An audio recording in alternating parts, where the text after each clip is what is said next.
Welcome to the Good Faith Bible Studies podcast. I'm your host, Craig Nash, Senior Editor at Good Faith Media. Each episode, we explore and discuss the weekly texts and lessons found in Good Faith magazine. For the July, August, and September 2026 installment of the Bible Studies, I'll be inviting special guests to join me in sharing our thoughts and ideas about the passage and ways small groups might approach each week's lesson. We are glad you're here, so let's dive in.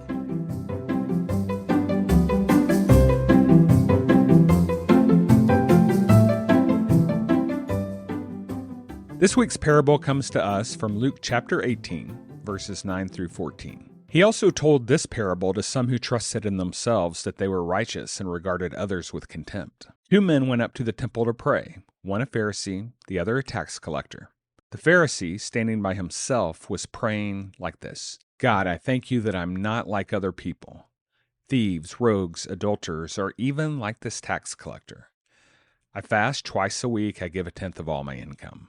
But the tax collector, standing far off, would not even lift his eyes to heaven, but was beating his breast and saying, God, be merciful to me, a sinner. I tell you, this man went down to his home justified rather than the other. For all who exalt themselves will be humbled, but all who humble themselves will be exalted. So this isn't the last of Jesus' parables that are in Luke. That will appear in Luke 19, but it is the last one we'll study in this series. And I have loved the time that we've spent in this book over the course of the summer. Revisiting these stories has been a nice refresher course in Jesus' most preferred way of teaching, which is not, communicating these grand themes or esoteric ideas, but rather with stories grounded in the dirt of real life. What stands out to me about this story of the tax collector and of the Pharisee is that it's a short parable. It gets to the point. Honestly, doesn't really read like a parable at all because the truth isn't really hiding underneath the story that Jesus is telling. It's not hard to imagine that after months and years of Jesus having encounters with the Pharisees and telling them these deeply textured fictional stories, only for them not to understand any of it, that he finally just pulls out a nonfiction story that they would have recognized, one they may have even been a character in. It's even possible, as I'm thinking, that this story was told in a temple, like immediately after he witnessed this happening. Also, if you go back and read through the story, notice all the times Jesus uses what in English we would call directional adverbs or adverbs of place, and other parts of speech that tell us the path or the vertical direction of an action. So like up, down, over, under, those type of words.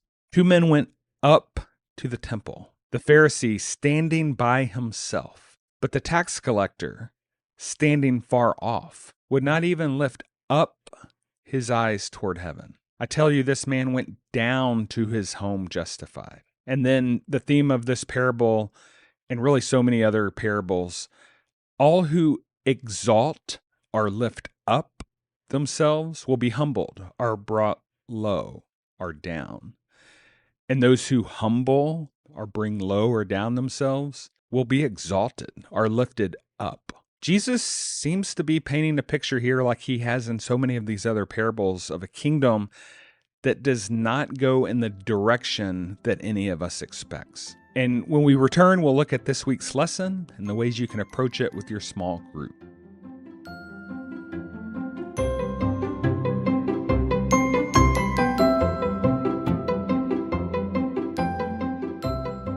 Welcome back.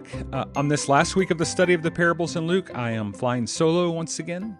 I've thoroughly enjoyed this series and already kind of planning some similar ones for next summer. In today's lesson, found in Good Faith magazine, Sean Palmer frames this particular parable about prayer alongside the one that came before it and that we looked at last week, which was the parable of the persistent widow. And Sean used this excellent comparison tool. He said that parable, the persistent widow, was about persistence, obviously. And this one, he said, is about posture.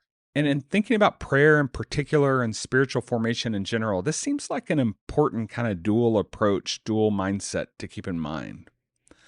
With the widow, Jesus seems to be lifting up confident persistence. And with the tax collector, he seems to be lifting up a sense of lowliness. And we don't often associate those two things, confident persistence and lowliness, with each other. Now, I'm not exactly sure how this fits, but this reminds me of something I heard many years ago about humility, which is that we often think of humility as thinking less of yourself, of being down and mopey and, somewhat self-critical. But humility isn't actually about thinking less of yourself at all. Rather, it's thinking about yourself less.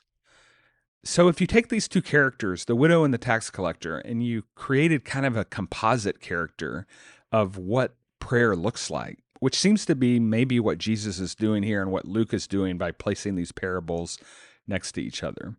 If you created this composite character, you'd have someone who was fully aware of their low situation in life, but was more concerned about justice and relationship with God than they were with how low they were. And their prayers are answered. Finally, Sean also reminds us of this uncomfortable truth for many of us about the tax collector. If we've grown up listening to the story, knowing it, we think about his humility when we think about the tax collector. But the parable is about this part of the story when he showed humility, so that's why we kind of think of humility.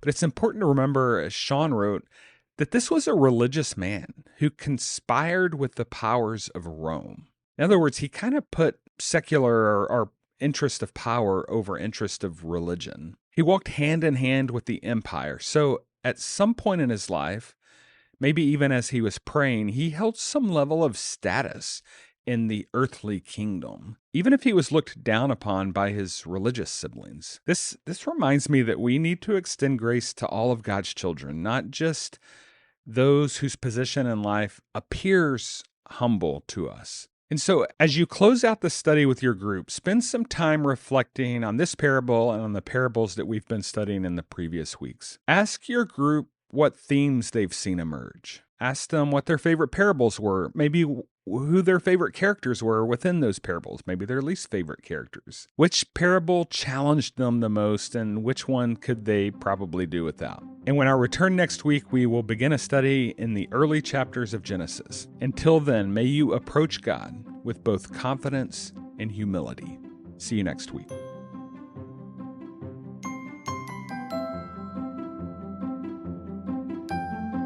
I'm Craig Nash, and you've been listening to the Good Faith Bible Studies podcast from Good Faith Media. Our music comes from Pond 5.